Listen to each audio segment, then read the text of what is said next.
دوه صحابه په لاره تېرېدل یو ځای کې خیمه ولګوله هغوی ته پته نه وه چې دلته قبر دی هلته زوړ چې د پخواني قبر وخوروان شوی د قبر نه اواز واورېد د تبارک الذي د لاندې نه چې کوم سړی لاندې خښ دی هغه لګیا دی تبارک الذي وایي د قبر نه یې واورېد دی لاړل رسول الله صلی الله علیه وسلم ته الوی وی د الله رسوله مونږ ته خو هېڅ پته نه وه خیمه وواله او د قبر د لاندې نه تبارک الذي اواز مې واورېد هي المانعة هي المنجیه دا تبارک الذي هغه صورت دی چې خلکو له د الله د عذاب نه نجات ورکوي او په خلکو عذاب بندوي ګوره د قبر چې څوک تبارک الذي وایي دا صورت حدیث کې بل ځای کې راځي چې دا سړی په قبر کې کېښودلی شي دا تبارک الذي به د مرغۍ په شکل کې راشي او په دې سړي به خپلې وزرې خورې کړي دې دپاره به پرې خورئ چې دې انسان له څوک عذاب ورنه کړي دا د تبارک الذي برکت زما وروڼو قرآن شریف ډېر برکتي کتاب دی د الله د ذات خبرې دي او د حضور پاک معجزه ده نو چې د خدای د ذات خبرې وي او د رسول الله صلی الله علیه وسلم غوندې عظیم پیغمبر عظیمه معجزه نو چې په هغې کې خیر او برکت نه نو په څه کې به خیر او برکت یو ځل رسول الله صلی الله علیه وسلم وفرمایل وی څوک دا خوښوي چې منډۍ ته لاړ شي د سارو میلې ته او یو اوښه راولي بې پیسو فري ولا څوک ورکړي خیراتي سربغ اوښه ښه لنګه بلار به اوښه او ښه سربه اوښه او ښه قیمتي اوښه ولا څوک ورکړي او د چا نه یې پټه نه کړي ګناه پرې ونه ګټي دغسې بې پیسو یې راولي څوک خوښوي صحابه وی د الله رسوله کلنا نحب دا خو هر یو سړی خوښوي چې د سر لاړ شم منډۍ ته هغه زمانه کې اوښه داسې وه لکه چې اوس موټري او څوک چاله اوښه ورکړي چې ها د خیراتي واله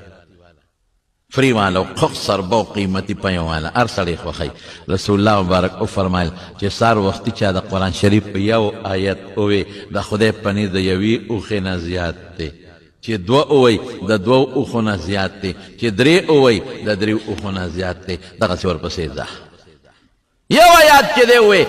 دومره به خوشحاله شي د قیامت په میدان کې او په قبر کې لکه په دنیا کې چې څوک خیراتي اوښه درکړي څو نه خوشحالېږي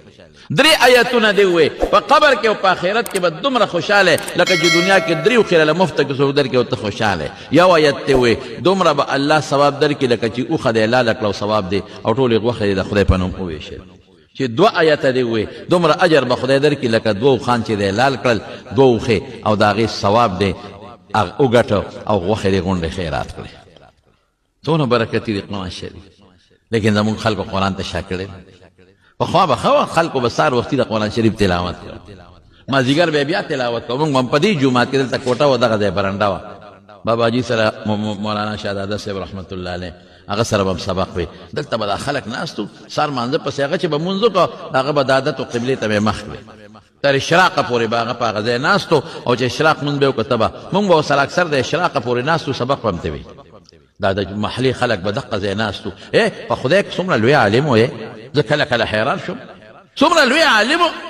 څومره لوی مفتي و ما د مولانا شمس الحق افغاني رحمت الله علیه نه اورېدلي و هغه به ګویا لفظ وی ګویا کې مولوي شهزاده صاحب د فقې په مسلو کې د دې زمانې لوی سړی لیکن خدای ګواه دی دا ماشومان به راتلل الف زبر او با زبر با به یې موته ښول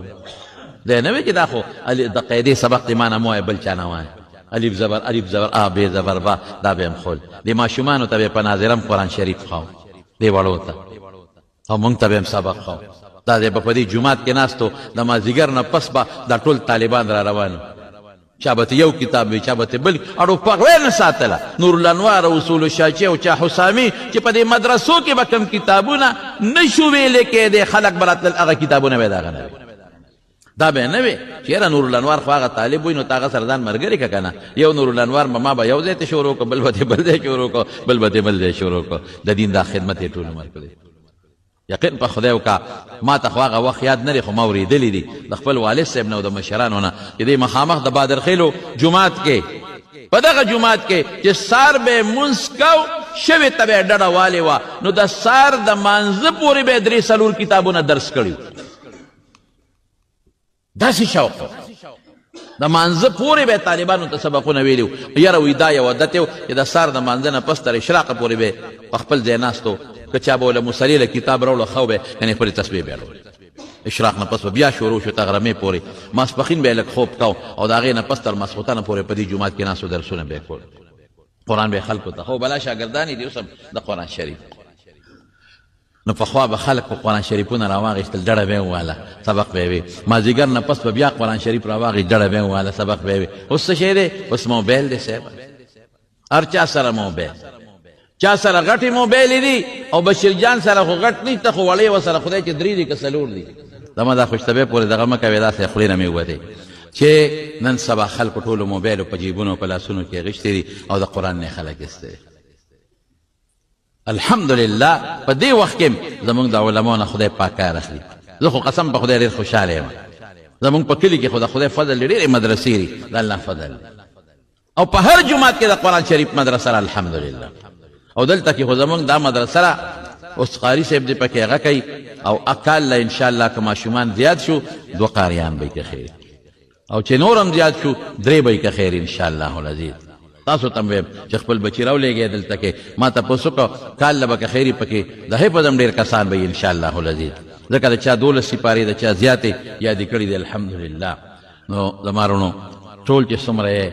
چې د الله سره مینه وي الله سره نو د الله د قرآن سره به مو مینه کوي انشاءالله العزیز چې د چا د پیغمبر سره مینه وي نو چې کم قرآن زموږ په ښکلي مبارک پیغمبر نازل دی هغه سره به خامخا مینه کوي نو قرآن شریف تلاوت به ټول کوئ وعده به را سره کوئ که خیر انشاءالله العزیز ټول کوئ او که چا له په ناظره نه ورځي نو قل هو الله احد صورت خو ټولو ته یاد دی که نه دا وایه که رسول الله مبارک فرمایي چې 3 ځله چا ولسته الله به د قرآن شریف د پوره ختم ثواب ورکړي او چې 10 ځله چا ولسته جنت کې به وله خدای محل ورکړي دا وایه ښه او یو بچی یو نوسې دا به انشاءالله قرآن ته او علم ته ورکوي که خیر انشاءالله یو بچی وقف کې د خدای قرآن ته او علم ته او دا سوچ او فکر مه کوئ چې ډوډۍ به وله څوک ورکوي زما د په خدای قسمي ډوډۍ د خدای په لاس کې ده چې کافر له مشرک له هندو له سیک له او د دنیا د کافرانو له خدای خپلو دشمنانو له روزي ورکوي نو چې د خدای قرآن ته ناست هغه له به روزي نه ورکوي دا څو خبرې مې نن د قرآن شریف د دې ختمونو په سلسله کې ستاسو مخکې عرض کړې